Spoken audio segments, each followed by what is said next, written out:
Good afternoon, gang. Yup, typical Friday. Go figure, I'm trying to hide stuff before anybody pays any attention to it. So, Little Red Lying Hood, otherwise known as Jen Psaki, came out and tipped the hand of the Biden administration this afternoon on how completely blind the Biden administration is. Okay?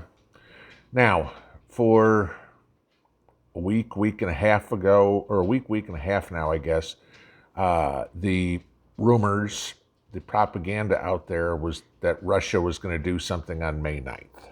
Okay? And Russia has denied it, saying, they don't have any plans on declaring full scale war, 100%, call ups or anything like that. We all can trust Putin as far as we can throw him. Not a big deal there. But you got to remember what May 9th is, okay? May 9th is the VE Day, if you will, in Russia. For the rest of the world, it was May 8th because that was when the armistice was signed and because Stalin wanted it signed in Russian territory, all the German officers, if you will, that signed the surrender had to go to Russia and sign in Russia, and so that was done the next day. So that's why it's May 8th for Western nations and May 9th for Russia. So all this talk about May 9th, which has obviously got everybody's dander up.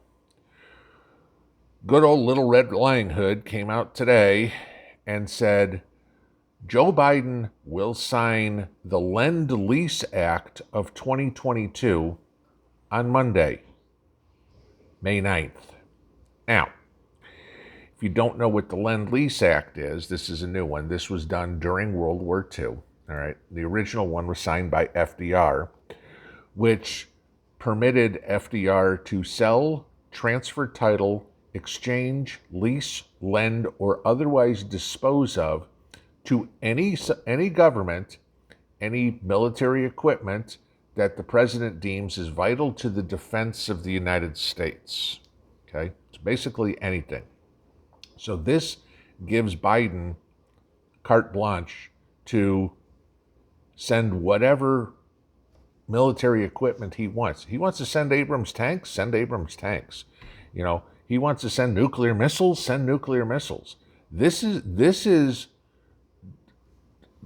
provocation number one that Biden wants to go to war. I mean, Russia has already said any weaponry or whatever that the U.S. provides to Ukraine is an open target.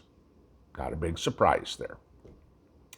But now we're going to try to rub Putin's nose in a pile of dog shit and say, here, we're going to give them whatever they want on that same Lend-Lease program where, Ukraine will wind up having to pay back the United States over the next 40, 50, 60, 70 years. Like that'll ever happen, okay? I forget who it was, Great Britain or Germany just paid their World War II loan off. I think it was Great Britain paid their World War II loan off like in 2006. Okay, somewhere around there. I mean, it took 50 years. But this is the problem. What this does is basically Biden telling Russia, we're all for going to war. Now, I don't know about you, but I haven't talked to anybody that says, yeah, let's go to war. So, outside of those in Washington, both sides again, because, they're all waiting, hand out from those defense contractors saying, please give me my kickbacks, please give me my bribe money. And Biden just going, okay, I'm a puppy dog. I'll do whatever I'm told, So what do you get with a war? Oh, gee, I don't know. Depopulation? Yeah, wars have a tendency to do something like that. Do you have financial chaos? Yeah, wars have a tendency to do something like that. Do you get all the prelude that we need for the World Economic Forum to come swooping in?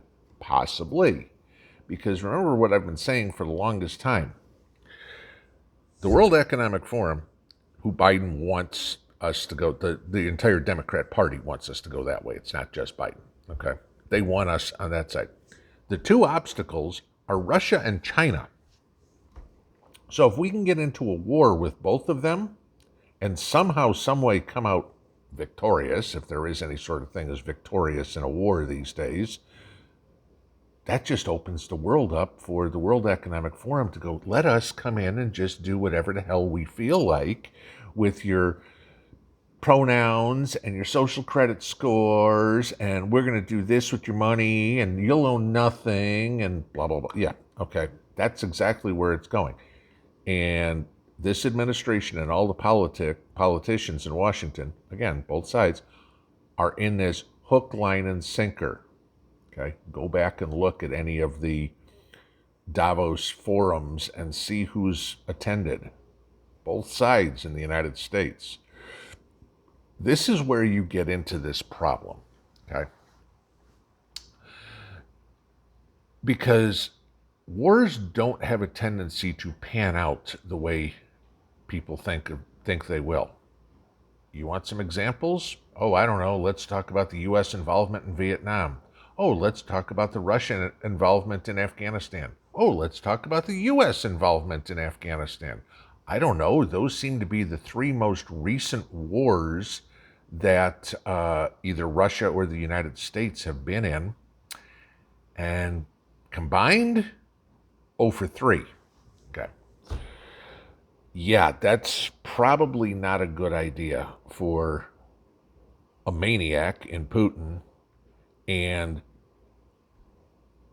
a pile of dog shit, I mean, the mental capacity thereof, in Biden to be going to war.